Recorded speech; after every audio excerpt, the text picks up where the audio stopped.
తాజా అంశాన్ని చూస్తున్నాం. 16,347 ఉపాధ్యాయ పోస్టులకు మెగా డిఎస్సి నోటిఫికేషన్ విడుదలైంది. ఇక మరింత సమాచారం మా ప్రతినిధి కృష్ణని అడిగి తెలుసుకుందాం. కృష్ణ, చెప్పండి, డిఎస్సి నోటిఫికేషన్ విడుదలకు సంబంధించి వివరాలేంటి?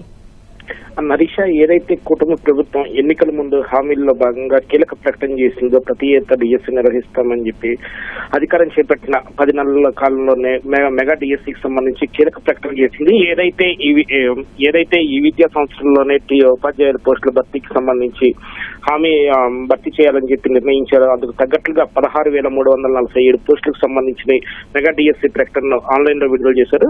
ఏదైతే ముఖ్యమంత్రి చంద్రబాబు ఇవాళ 75వ జన్మదినం సందర్భంగా ఆయన తనయుడు రాష్ట్ర విద్యాశాఖ మంత్రి నారా లోకేష్ ఈ మేర డిఎస్సి నోటిఫికేషన్ కు సంబంధించి కీలక నిర్ణయం తీసుకున్నారు. మొత్తం వివరాలన్నీ csc.ap.gov.in అలాగే apdsc.apcfss.in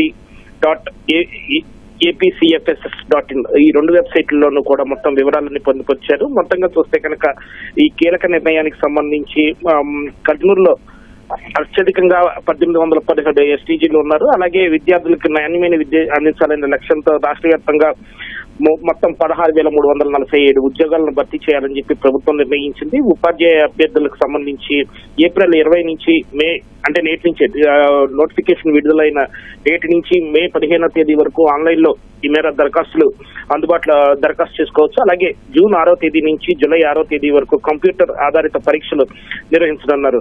మెగా డిఎస్సికి సంబంధించి అలాగే ఇతర జీవోలు కానీ అలాగే ఉపాధ్యాయ పోస్టుల వివరాలు కానీ అలాగే పరీక్షల షెడ్యూల్ సిలబస్ ఇలా అన్నింటినీ కూడా ప్రభుత్వ వెబ్సైట్ లో ఉంచారు. మొత్తంగా ఫీజు చెల్లింపు విధానాన్ని కూడా ఆన్లైన్ లోనే ప్రవేశపెట్టారు. ఏదైతే దరఖాస్తులు స్వీకరించడం కూడా ఆన్లైన్ లోనే పెట్టనున్నారు. అలాగే పరీక్షలు పూర్తయిన 2వ రోజు నుంచే ప్రాథమిక కీ కూడా విడుదలవుతుంది. దీన్ని కూడా ఆన్లైన్ లోనే పెట్టనున్నారు. తర్వాత 7 రోజుల పాటు దీనికి సంబంధించిన అభ్యంతరాలు అనేది స్వీకరిస్తారు.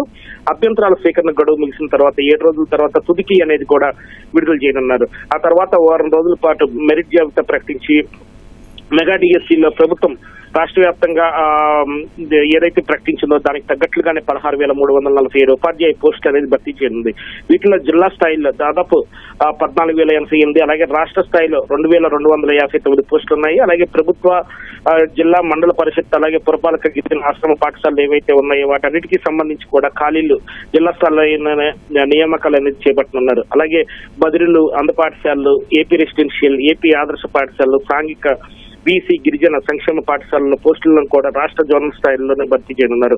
మొత్తంగా చూస్తే కనుక ప్రభుత్వ జిల్లా మండల పరిషత్ అలాగే పురపాలక పాఠశాలలో కూడా మొత్తం 13,192 ఖాళీలు ఉండగా గిరిజన ఆశ్రమ పాఠశాలలో 881 ఖాళీలు అలాగే జువైనల్ పాఠశాలలో 15 రాష్ట్ర స్థాయిలో భర్తీ చేసే బదిలీలు అలాగే అందులో పాఠశాలలో 31 పోస్టులు ఉన్నాయి. ప్రిన్సిపల్ ఎస్టీజీలు సంబంధించి పేపర్ 1 ఆంగ్ల భాష నైపుణ్య పరీక్ష కూడా నిర్వహించుకున్నారు. మొత్తంగా చూస్తే ఈ 16,347 ఉపాధ్యాయుల పోస్టుల భర్తీ అనేది చాలా కాలం తర్వాత ఒక మెగా డిఎస్సి ద్వారా కూటమి ప్రభుత్వం ఏదైతే గతంలో తెలుగుదేశం ప్రభుత్వం 2014-19 మధ్య అధికారంలో ఉన్నప్పుడు ఇచ్చిన డిఎస్సి తర్వాత మరోసారి ఈ మెగా డిఎస్సి అనేది చెప్పాలి. గత 5 ఏళ్ల నుంచి కూడా ఎప్పుడెప్పుడు అని ఎదురు చూస్తున్న నిరుద్యోగులకు మాత్రం ఇది పెద్ద శుభార్త అని చెప్పాలి. నరీష, ధన్యవాదాలు కృష్ణ.